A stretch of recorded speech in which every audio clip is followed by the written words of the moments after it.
President Trump is threatening to pull a deal for the new football stadium if Washington's NFL team doesn't change its name. DC's NFL team officially changed its name in 2022 after years of criticism from Native American groups who called their old name, the Redskins, offensive. Now the president writes on social media that the Commanders should go back to their former name and that he'll revoke a deal to build a new stadium for the team if they don't. ABC Washington Bureau's Chief Rick Klein is here with more on this. Rick, why the timing here? Why bring this up now? Unclear. This isn't a big clamor that we've heard in Washington. It seems like the president maybe wanted to change the focus a little bit, change the attention. He's been outspoken about his belief that the name never should have changed in the first place. But now that it's been changed, a lot of people have frankly gotten used to it. The Commanders just came off of their best season in decades, reaching the NFC Championship game. The ownership group says that they're not intending to change this.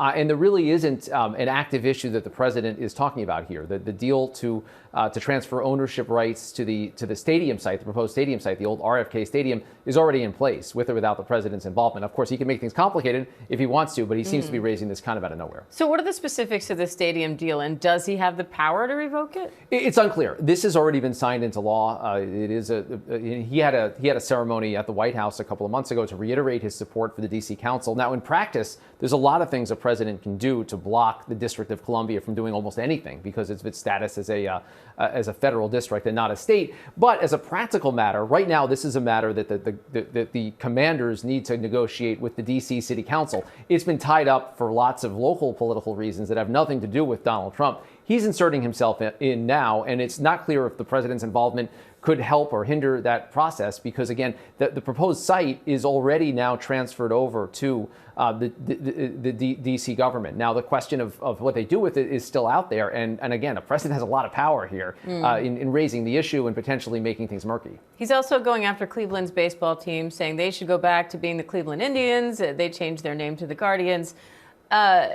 What power does he have there, and any response from the team so far? Yeah, on this one, there's almost nothing to imagine that he can do to force a name change back. The ownership there put out a statement just today saying that they're happy with the name change. They've incorporated that part of their history. Look, both of these things are long-running issues.